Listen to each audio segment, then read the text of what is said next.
Good day everyone. We're the group 3. So today we will discuss, explain, and illustrate the assigned topic that given to us by our instructor. So first, let Ismail Alam discuss his own part first. Assalamualaikum warahmatullahi wabarakatuh. My name is Ismail Dialam Jr. and I will continue the report of Shaila sa chapter 3. So, 3.3, cutting and connecting pipes. The procedure in cutting cast iron pipe are as followed. Meron tong procedure na tatlong procedure. Una ay a chalk mark is drawn around the pipe. So kailangan natin markahan ng chalk paikot yung pipe nating puputulin. So pangalawa is the pipe is laid on the sand. So kailangan ang ating pipe ay naka-led or nakahiga, nakapatong sa sand. With the use of hammer and cold chisel, the scored line around the pipe is stuck gently at first round, then continue striking harder and harder all around until the pipe is cut off or part off. So, sa pamamagitan ng cold chisel at hammer, ay ating pupukin yung chisel dun sa pipe para maputol or mag-start na siyang magputol at continuously pagpukpok para maputol ang ating pipes.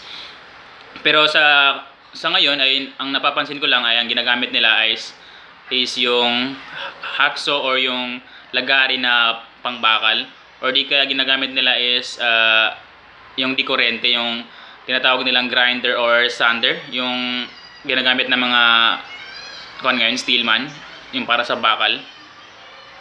So yun, meron ditong tables, quantity of oakum in pipe joint. So ang oakum ay may kaukulang dami na ilalagay sa joint, depende sa diameter ng isang pipe. So kapag 50 cm yung diameter ng isang pipe ay ang kailangan nito na oakum is 0.05 or 0.05 kg or 50 grams ng oakum. Kapag 75 cm yung diameter ng isang pipe ay meron itong 0.08 o kg or 80 grams. So kapag 100 cm yung diameter ng isang pipe ay meron itong 0.15 kilogram or 150 grams. So kapag 125 cm yung diameter na isang pipe, meron tong 0.23 or 230 grams ng oakum. So kapag 150 cm yung diameter ng isang pipe ay meron itong 0.35 or 350 grams ng oakum. So the next is caulking joint. So caulking joint of cast iron pipe is done through the following steps. So meron tong steps. Unang steps ay make sure that the pipes to be joined are perfectly aligned with the spigot center inside the bell. So kailangan align yung spigot or yung spigot center dun sa bell. Ito yung bell sa taas. Tapos ito yung hub, tapos yung bell sa taas. Kailangan itong spigot na to is aligned mismo dun sa hub or dun sa bell na ating connect or i-joint rather. Next steps is wrap the oakum around the spigot neck, fill the space around the inner hub. So lalagyan natin ng oakum. Ito yung oakum sa baba. Kung makikita natin, oakum at lead. Ito yung oakum sa baba.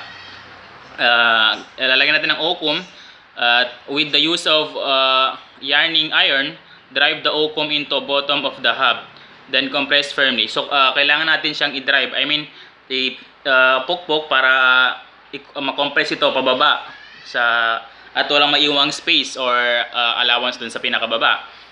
doon sa mismong spigot neck. I mean, doon sa pinakadulo ng pipe at walang space na maiwan. Kailangan natin i-compress firmly to make sure a solid bed provide to 20 to 25 millimeter clearance from the top of the bell. So kailangan may clearance tayo from doon sa mismong dulo ng okom natin nalagay hanggang sa taas is meron dapat 20 to 25 millimeter clearance na ating iiwan. After packing, the joint is sealed with the lid monolithically. Pour around the inner hub at about 3 mm above the bell. So kailangan natin siyang lagyan ng lid. The next is lalagyan natin ng lid at dapat meron tong maiwan sa taas na 3 mm above the bell. Ito yung bell na tinatawag. Itong sa dulo ng hub, yan ang bell. Ibig sabihin dyan, meron tayong mag-iwan ng 3, malit lang, 3 mm na gap. Para yun sa then pack against the hub by the caulking iron, tapping it firm to make a watertight sealed. So yun na nga, yung final touch natin is yung caulking iron sa dulo. Or yung ipupukpok natin para makompress siya. So the next is may table naman dito. Quantity of lead per pipe joint. So ganoon din sa kanina. Meron kaukulang dami ng lead nakadepende sa diameter ng isang pipe. So kapag ang pipe diameter ay 50 mm ay meron tong 0.50 na kilogram ng okum. Kapag 75 naman ay meron tong 0.80 at kapag 100 naman ay meron tong 1 kilogram. Kapag 125 naman millimeter ay meron tong 1.5 at kapag 150 naman ay meron tong 2 kilogram. Next is galvanized steel pipe. So galvanized steel pipe. Working with galvanized steel pipe is somewhat difficult because of its rigidity and the threading processes involved, plus the joining operation. So ang pagtatrabaho ng galvanized steel pipe ay napakahirap sapagkat ito ay rigid or pulido sa ang pipe na puputulin or ating i-thread. Involved na doon yung threadings. So however, allowance for the thread that will enter into the fitting should be provided. So kailangan ang allowance natin is provided na. So ang pagkakalam ko is ang allowance ng thread is 1.2 cm per ponyon. Kabilaan na yun siya kung kabila ay merong allowance or merong thread. So working with galvanized steel pipe involve the following consideration. Meron siyang 4 na konsiderasyon. Una is direct connection. Pangalawa is measuring and cutting. Pangatlo is threading operation. Pang-apat is sizing of the pipe. So una is direct connection. Refer to the manner of planning the layout and the rerouting of the pipes to reach the point of service. All pipelines should be installed as short and direct as possible. The number of fitting and pipe cutting that the threading would work can be reduced to the minimum required if the plumbing layout was planned carefully.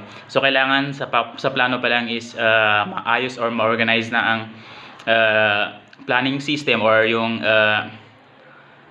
planning system sa isang plano is kailangan na organize na or naayos na para naman alam mo kung saan ka mag-cut, saan ka mag-joint, saan ka mag-kuhan para kumaga yung service na gagawin mo is hindi siya mahirap. Kailangan organize talaga or kailangan nasa plano pa lang maayos na ang pagkagawa.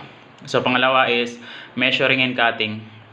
Errors committed in the measuring and cutting of pipes may means additional pipes and fitting, cause of labors and risk of water leakage. So, kailangan maingat tayo sa pagsukat at pagputol nito. Dahil minsan makadagdag tayo ng cost of labor, kailangan maingat tayo kasi kung magkamali tayo ng kahit konti lang is back job. Para kumaga, alam mo, sa pagputol pa lang, mali ang pagputol mo, kailangan mo ulitin yung pagputol ng pipe kasi mali nga, alam mo, short o di ka na sobra naman, so mag-cut or maggawa naman tayo ng bago, so another cost na naman yun. Ganon din sa ang iniwasan natin is yung error na magkaroon ng leakage or tumulo yung tubig, something else na kahit na mag-cause ng failure or error. So pangatlo is cutting and threading operation. On cutting and threading operation, steel pipe should be held rigidly with the proper holding tools. So kailangan yung paggamit mo ng tools is proper. Kailangan marunong ka gumamit nito. Cutting is done by using a 14 teeth per inches hacksaw blade, applying forward stroke at the rate about 1 stroke per second. Remember, the fast cutting will overheat and break the blade. So kailangan sa paggawa ng trade is kailangan maingat ka. Hindi mo siya kailangan mabilisan. So sa isang stroke, 14 teeth sa isang inch, 14 teeth ang dapat na maikot. So per 1 stroke about 1 stroke per second. So kailangan sa isang segundo, 1 stroke lang ang gawin. Hindi siya kailangan mabilis kasi kung mabilis is may possible na masira or ma-overheat yung blade na gagamitin natin para sa paggawa ng thread or pag-cut. After cutting, the burrs are removed from the inside edges of the pipe while with files or reamers. So kailangan tanggalin natin yung mga naalis dito sa thread na to at saka dito sa loob. Kailangan natin tanggalin yung blurs or reamers. Kailangan natin tanggalin yung pira-piraso na natanggal mula sa pag-thread natin. Threading of steel pipe entail a very tedious process. Hence, it is important for one to keep beforehand the basic rules governing the threading operation, enumerated as follows. Meron tayong 6 na sinusunod. Number 1 is never hold threaded part with the wrench. It will surely damage the thread. So kailangan hindi natin pwedeng hawakan itong thread na to sa pamamagitan ng wrench or yung flyer, mga ganyan. Hindi natin pwedeng hawakan sa pamamagitan nun kasi masisira yung thread natin ginawa. Number 2 is put 2 nuts on them, lock tightly and continue the threading operations. So lagyan natin ng nut para na-secure natin na hindi siya madadamage. Number 3 is during the process of threading, apply motor oil regularly to protect the threader and the thread of the pipe. So yung gamit natin is lagyan natin ng motor oil.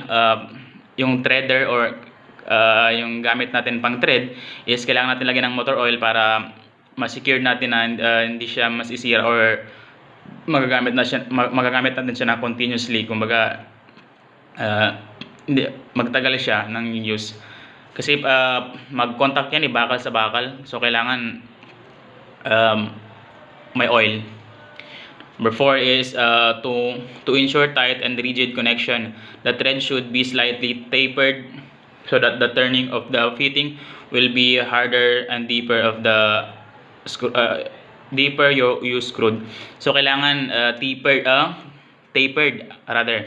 Kailangan medyo malalim-lalim yung thread at saka para mahirap tanggalin or kumbaga paglagay mo ng fitting is hindi siya agad-agad matanggal, kumbaga hindi mahugot yun.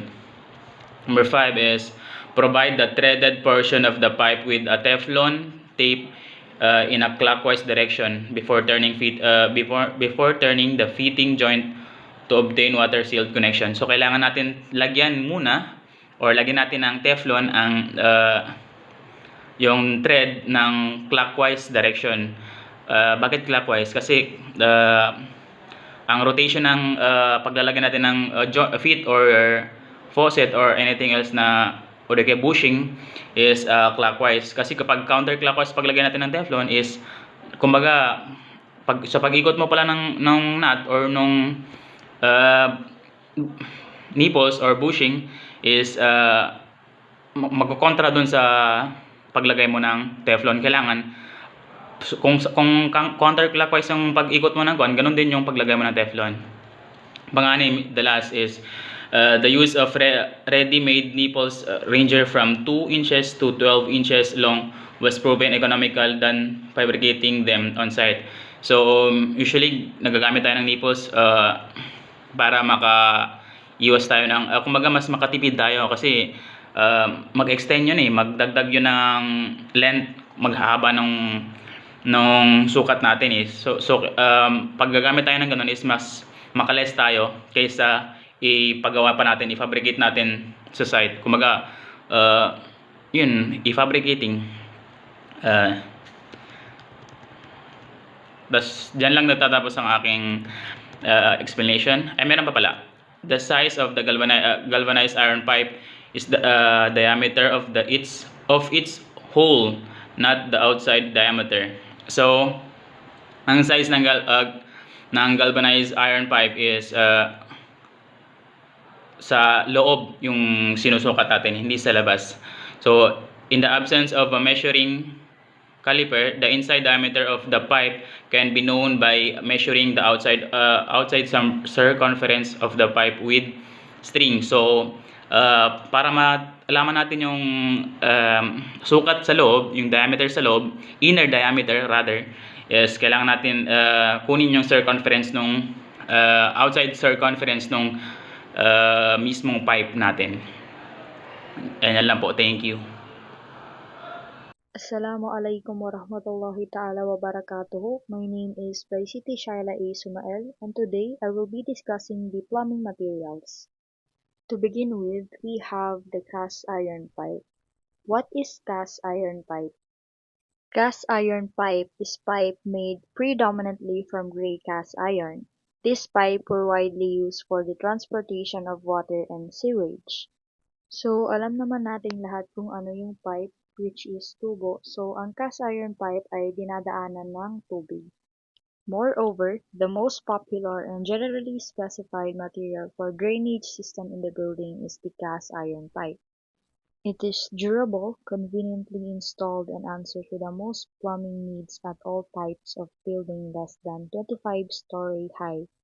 However, buildings taller than 25-story do not specify the use of cast iron pipe because of constant vibration which causes water leak of the pipe joints.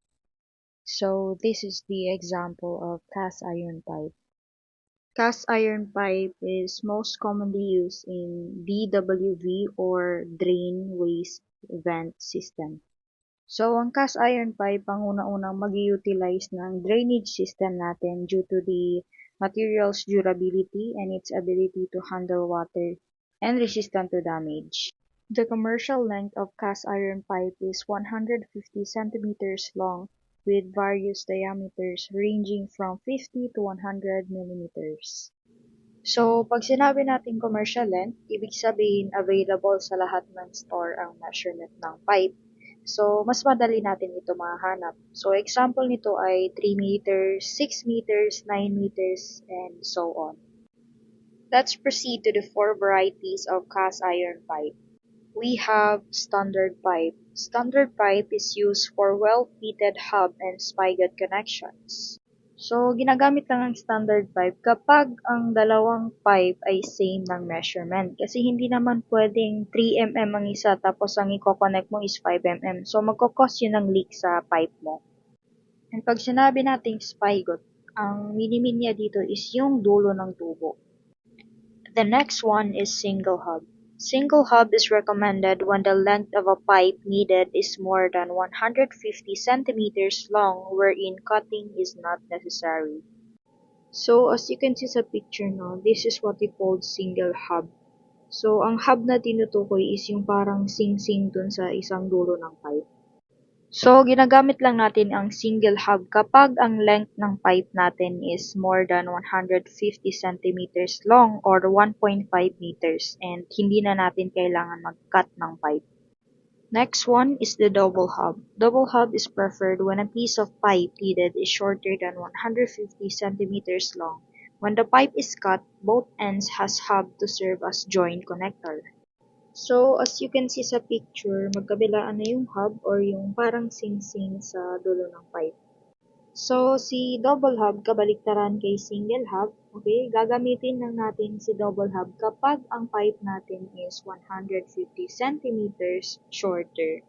So, kapag mas mababa sa 150 centimeters ang pipe natin is, that's the time na kailangan natin gamitin ang double hub. So, ang use ng dalawang hub sa magkabilaang pipe is para doon natin mai-connect ang kailangan nating i-connect na pipe. And the last one is hubless pipe. Hubless pipe is used in lieu of the single hub to do away with caulking of joints. Ito yung itsura ng hubless pipe which is wala siyang parang ring sa magkabilaang dulo ng pipe. So, si hubless pipe is kapalitan siya ni single hub which is ginagamit si hubless pipe para mas masil ng maayos ang bawat joints ng pipe. We have the two types of cast iron pipe. We have SV type and XV type. So, first one is the SV type. SV type is generally used for building installation. In addition, SV or soil and vent pipe type is primarily used in building drainage system to remove wastewater and sewage from plumbing fixtures such as toilets, sinks, and showers.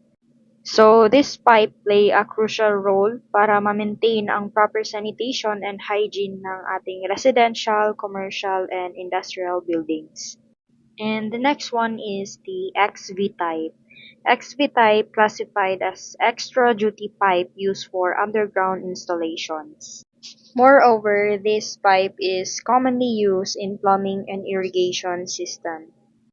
It's designed for conveying fluids such as water, sewage, or chemicals. Thank you for listening, and that's all for my topic. Hi everyone, I am Mansao M. Alarabia and I am the last one to discuss the assigned topic that given to us. Copper pipe. Ang copper pipe is yan yung mga tubo na gawa sa metal which is not plastic. It is more expensive and long lasting which is kilala ito siya for their excellent consistency and versatile quality. Or in short term, it is commonly found in use for heating system and in hot and cold water transportation. So much better ito siya compared sa plastic pipe. So copper pipe is classified into two types, the rigid type and the flexible type. And I guess you can clearly see the common differences of these two. From the word rigid, matigas siya. So straight lang yan siya na copper pipe, hindi siya nabibend or natitiko. Hindi siya naka-curve ganun. So it is popular ito siya when it comes to choice to water lines. Yung flexible type naman, from the word flexible, is nababaluktot siya or naka-curve or nabebend or natitiko siya. So it is cheaper and installed than rigid type. It is commonly used for water supply in areas with high water pressure that is used by companies that handle chemicals. Copper pipe working process. So dito na yung alamin natin kung paano ang proseso or process on how copper pipe works. So let me read first. Number 1. In measuring length of a rigid or flexible copper pipe, the face-to-face method is also applied. The depth of a soldering hub is added to the clear face-to-face length of the pipe. So, syempre, kung susukatin natin ang length or haba ng isang tubo or copper pipe, ay dapat is face-to-face method. Either rigid man siya or flexible type. Kailangan talaga tayo gumamit ng face-to-face method para malaman natin ang fitting allowance for the type and size of fitting being installed. So, Ang ilalim din ng soldering hub ay dapat i-add sa nakaayon dun sa length or haba ng isang tubo na ni-measure clearly through face-to-face method. Number 2, cutting of copper pipes with a suitable rotary tube BE cutter will give the best and satisfying result. In the absence of a rotary tube cutter, the hacksaw blade with 24 teeth per inch is used for heavy pipes and the 32 teeth per inch for the thinner one. So yung number 2 naman, yung pag-cut daw or pagputo ng isang copper pipe o isang tubo, yung mga metal na tubo, sa pamamagitan ng suitable rotary tube BE cutter ay magkakaroon ng magandang result, which is commonly na yan siya sa mga nagkakat ng mga copper pipe. Yun na yung ginagamit masyado since before. So ginagamit ito siya sa mga aluminum, copper, cast iron, and stainless steel, which is ganito siya, ganitong itsura niya, na ni-insert ang pipe sa loob nito para makat siya.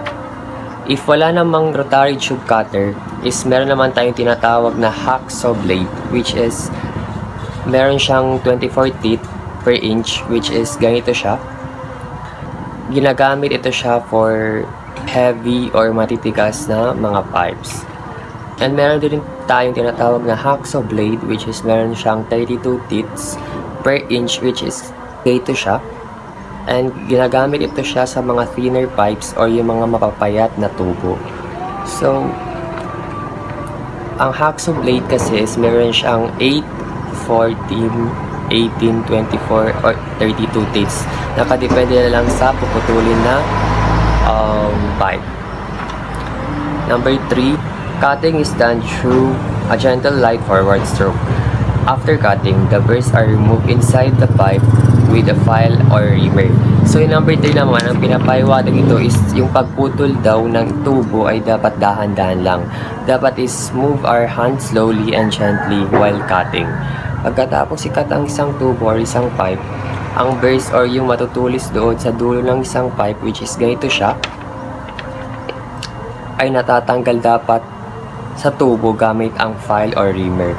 Ang reamer is yan yung ganito siya, itong mukha ng reamer, which is ito yung nagre-remove sa mga burrs or yung mga matutulis ng isang tubo created by cutting operation. So, sa pamagitan yan is yan yung pampatanggal ng mga burrs sa isang tubo. Number 4, copper pipes are bent slowly on a wider radius to avoid kinking. Bending a pipe is easily done with pipe bending machine to produce a very satisfactory result. Another way of bending copper pipe is by using steel spring inserted inside the pipe to produce a smooth clean curve. So yung number 4 naman is kapag nibebend mo yung isang pipe, isang copper pipe is dahan-dahan lang para maka-avoid yung tinatawag nating kinking. Which is yung kinking is yan yung pagkakadamage ng isang tubo o isang pipe dahil sa overbending or pag-over ng pag-curve sa kanya tulad nito. Yan. So, plastic pipe. So, if may copper pipe tayo kanina, meron naman tayong plastic pipe.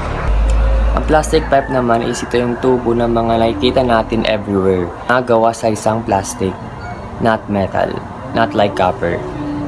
Used mainly to convey substances. Plastic pipe is a new concept and plumbing for all types of building. Plastic pipe has been accepted worldwide after it has in many ways proven itself to be superior as sewer and cold water pipelines material. So yung plastic pipe naman is kung meron tayong copper pipe, meron din tayong na-develop na plastic pipe before for all types of building. It was proven na maganda ito siya gamitin, especially sa mga imbornal and used for many industrial processes. Ginagamit ito siya for conveyance of drinking water, wastewater, and chemicals. The simplest way of joining plastic pipe is by cementing called solvent welding. Solvent welding takes only about 4 the time it takes to assemble bell and pivot joints. So, kadalasan, ang ginagamit sa pagdugtong o pagdikit ng dalawang plastic pipe is by cementing na tinatawag na solvent welding, which is dito siya, ganyan. So this is how it works, which is take only about 1/4 the time it takes to assemble bell and spigot joints. So only is yung mga plastic pipes is pinuputo lang yan siya gamit ang mga knife or yung mga kutsilyo. Pero hindi lahat is makakaputol ng plastic pipe, hindi lahat ng kutsilyo. So to make sure na mapuputol talaga lahat ng pipes, plastic pipes rather, is gumamit ng hacksaw, tinatawag nating handsaw, which is in Tagalog is yan yung lagari. So gamit yan is siguro talaga mapuputol yung mga plastic pipe. Then yung rotary pipe cutter is hindi siya dapat ginagamit sa mga plastic pipe katulad nung copper pipe kanina. So magkaiba kasi yun sila. Number 3, be sure to cut pipe ends square or at right angle with the axis of the pipe. Work on one joint at a time. Solvent is very quick setting and unforgiving mistakes once an error is committed. The only remedy is to cut the pipe and have it replaced. So dapat kapag magputol ng isang tubo ay tama yung square at right angle. So with axis of pipe, which is ang ginamin dito is yung center line ng tubo, dapat mag-focus lang siya sa isang joint muna bago mag-proceed sa iba. Ang solvent ay yan yung ginagamit para sa mabilis na pag-ayos at makaiwas sa mga tinatawag nating mistakes. So kapag nagkaroon naman ng error, ang paraan lang ay putulin ang tubo at i-replacean ito. Number 4, after cutting, remove the brace inside the pipe. Rim and clean the end of portion of the pipe until smooth to allow full contact with the fitting shoulder. Clean the pipe end with methyl ethylketon or MEK or simply acetone. However, depending upon the type of plastic being used, there are solvent that needs no cleaning of the pipe before its application. So, pagkatapos mag-cut ng isang tubo ay alisin yung brace or yung mga matutulis doon sa dulo ng isang tubo, mapaloob man ito or sa labas. Then linisan ito mula sa umpisa hanggang sa dulo, hanggang sa maging smooth na ito siya. Then para madaling magkaroon ng connection between the fitting is linisin ang tubo or ang dulo ng tubo sa pamamagitan ng methyl ethyl keton or MEK, which is also known din siya as acetone, which is ganito ang itsura niya, ganyan, nakalagay sa bote. So nakadepende rin sa uri ng plastic pipe na ginagamit kasi meron mga solvent na di na kailangan linisin pa ang tubo before its application. For some reviews, again, our topic is all about measuring, cutting, and joining pipes. So we define and differentiate the different types of pipes. We show how to measure. We explain how to measure the distance and length, how to cut pipes according to the process that we discuss, and how joining pipes, as we explain how to do it properly and gently. In short, we discuss, illustrate, and explain the assigned chapter given to us by our instructor. So, thank you so much for listening and hope you learn from our discussion a lot, and have a good day everyone.